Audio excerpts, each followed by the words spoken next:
கிறிஸ்துவுக்குள் பிரியமான சகோதர சகோதரிகளை, இந்த நாள் டிவைன் வேர்ட் உடன் உங்களை சந்திப்பதில் மிக்க மகிழ்ச்சி. எரேமியா 31:14 வசனம் சொல்லுகிறது, என் ஜனங்கள் நான் அளிக்கும் நன்மையினால் திருப்தி ஆவார்கள் என்று சொல்லி எழுதியிருக்கிறதுங்க. யார் அளிக்கிற நன்மை? கர்த்தராகிய இயேசு கிறிஸ்து அளிக்கிற நன்மைகளால திருப்தி ஆவாங்களாம்.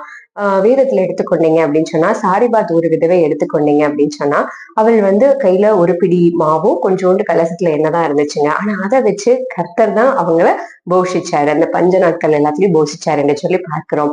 அது மாத்திரமல்ல, தீர்க்கதரிசியுடைய புத்திரல் ஒருவனுக்கு மனைவியா இருந்தவங்க, அவங்க கிட்ட ஒரு குடம் எண்ணெய் தான் இருந்துச்சு. ஆனா அந்த எண்ணெயை கொண்டே ஆண்டவர் அவர்களை போஷிச்சாருங்க.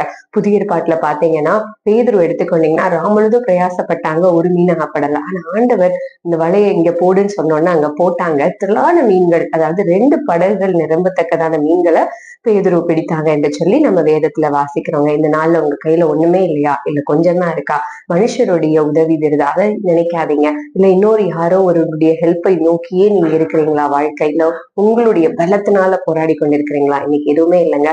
தேவன் தம்முடைய நன்மையினால உங்களை நிரப்புவார்.